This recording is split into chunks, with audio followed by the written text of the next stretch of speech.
ఈరోజు దుఃఖంలో ఉన్నావా? ఏడుస్తున్నావా? ఒకవేళ ఈ వాగ్దాన సందేశం వినడానికి ముందు కూడా ఏదో రకమైన దుఃఖకరమైన వార్త నీకు వచ్చినప్పుడు కన్నీళ్లు కారుతున్నాయా?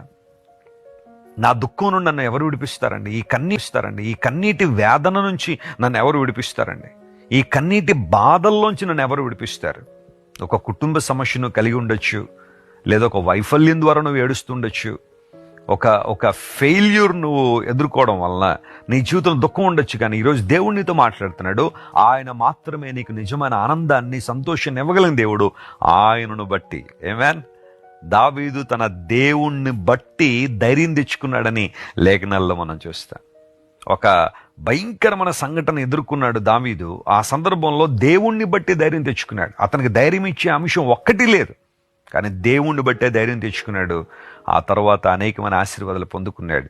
ప్రియ దేవుని బిడ్డ, ఈరోజు దేవునిని బట్టి నువ్వు సంతోషంగా ఉండాలి. ఆయన్ను బట్టి నువ్వు అతిశయించాలి, ఆయన్ను బట్టి ఆనందించాలి.